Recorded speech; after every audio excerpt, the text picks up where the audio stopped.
इस वीडियो में हम समझेंगे कि वीजा जो कि एक पेमेंट स्कीम या कह सकते हैं कि कार्ड स्कीम या पेमेंट नेटवर्क है। आपने अपने क्रेडिट कार्ड या डेबिट कार्ड पे भी ये लोगो देखा होगा, वीजा, मास्टर कार्ड और रुपए का। तो हम समझेंगे कि वीजा के अंदर में टोकनाइजेशन प्रोसेस कैसे चलता है, कैसे काम करता है और कैसे कंप्लीट होता है। ये प्रोसेस मैंने ऑलरेडी आपको समझा दिया है, लेकिन फिर भी हम समझते हैं वीजा के माध्यम से, एक फ्लो के माध्यम से जो वीजा के ही सिस्टम से या उनकी वेबसाइट से लिया गया है। तो अब मैं आप इस फ्लो को समझाता हूं, आप इसको समझने की कोशिश कीजिएगा और कंपेयर कीजिएगा उस चीज से जो आपको पिछले वाले प्रोसेस के थ्रू समझाया गया था। सबसे पहले क्या होता है कि एक वीजा सिक्योरिटी में आप सबसे पहले क्या करते हैं कि कस्टमर है, वो आता है, उसने एक डिटेल्स, अपने कार्ड की डिटेल्स जो है वो किसी भी बैंक के माध्यम से हो सकती है, स्टेट बैंक की, आईसीआईसीआई बैंक की, एचडीएफसी की, वो अपनी सारी डिटेल्स, जैसे आप इसको देखेंगे जो इंग्लिश में इधर लिखा हुआ है कि वीजा का अकाउंट, जैसे मान लीजिए किसी भी ऑनलाइन रिटेलर या मोबाइल वॉलेट, यानी गूगल पे हो सकता है, सैमसंग पे हो सकता है, अमेजॉन हो सकता है, स्विगी, कोई भी वेबसाइट हो सकती है, कोई भी एप्लीकेशन होता है, उस पे अपनी सारी डिटेल्स यानी पैन नंबर डालता है। पैन नंबर मतलब कार्ड नंबर एंटर करता है, सिक्योरिटी कोड मतलब सीवीवी, और ये सारी डिटेल्स डालता है। अब ये सारी डिटेल जो है वो उस एप्लीकेशन के साथ किसके पास जाती है? टोकन रिक्वेस्टर के पास। अब टोकन रिक्वेस्टर का क्या काम होता है? वो सारी डिटेल्स लेके, पैन डिटेल्स और सारी डिटेल्स लेके भेजता है वीजा नेट के पास। वीजा नेट क्या है? उनका एक वॉल्ट है। अब ये देखें, यहाँ पे लिखा है टोकन वॉल्ट, जो मैं आपको समझा रहा था। तो ये टोकन वॉल्ट है जिसके अंदर ये सारी चीजें स्टोर होती हैं इस वीजा नेट के अंदर में, जिसका उन्होंने नाम दिया हुआ है टोकन का। अब ये सारी डिटेल्स जो हैं वो सेव हो जाती हैं। जैसे आप यह देखिए कि ये जो डिटेल्स हैं, हर एक जो कार्ड की डिटेल्स है वो एक टोकन के अगेंस्ट जनरेट हो गई है।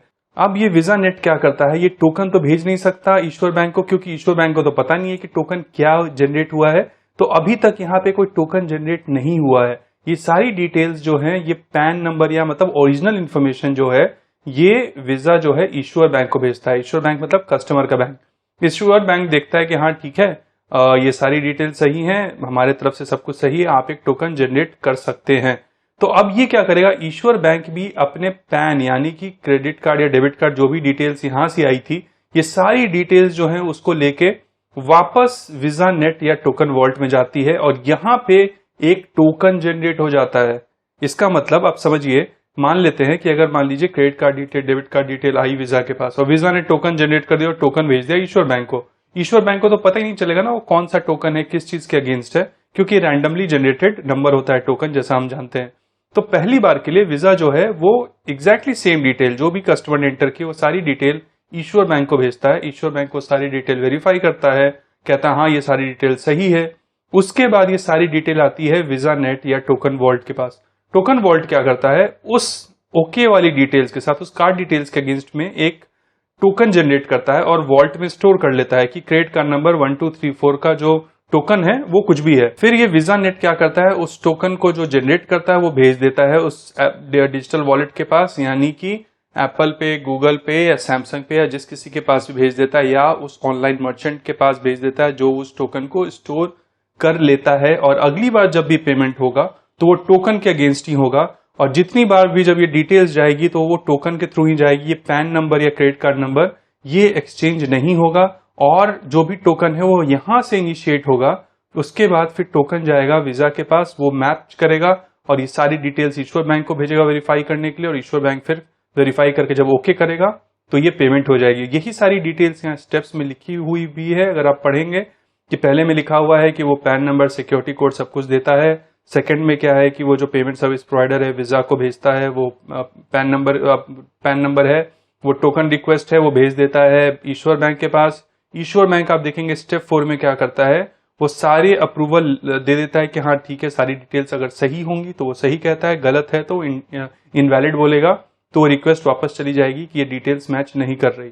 5वें स्टेप में क्या लिखा हुआ है कि वीजा जो है वो टोकन रिक्वेस्टर के साथ शेयर करता है ऑनलाइन या ऑफलाइन पेमेंट के लिए। जैसे मान लीजिए आपका NFC जो आप टैप एंड पेमेंट करते हैं, या फिर आप मोबाइल वॉलेट के थ्रू पेमेंट करते हैं। अब इसमें देखिए एक बहुत ही अच्छी चीज लिखी है जो मैंने आपको पहले बताई थी। एक पेमेंट जो है टोकन, वो किसी एक मोबाइल डिवाइस के लिए या किसी एक स्पेसिफिक डिवाइस के लिए हो सकती है, और उसमें एक लिमिट भी लगी हो सकती है। जैसे मैंने 3 रिस्ट्रिक्शन बताया था। पहला, किसी मोबाइल डिवाइस के लिए हो सकता है, किसी हर एक ई कॉमर्स मर्चेंट जैसे अमेजॉन, स्विगी, जोमेटो या जो भी आप पेटीएम, गूगल पे किसी का भी नाम लें, सबके लिए अलग अलग टोकन जनरेट होगा और हो सकता है हर टोकन का एक लिमिट भी हो कि इसके बाद वो ट्रांजेक्शन नहीं हो सकता। जैसे आप देखिए इसमें लिखा हुआ है कि इस टोकन से बस आप 5 ट्रांजेक्शन कर सकते हैं, यानी 5 ट्रांजेक्शन के बाद ये टोकन एक्सपायर हो जाएगा और सिस्टम को वापस जनरेट करने के लिए एक नया टोकन, एक नई रिक्वेस्ट डालनी पड़ेगी।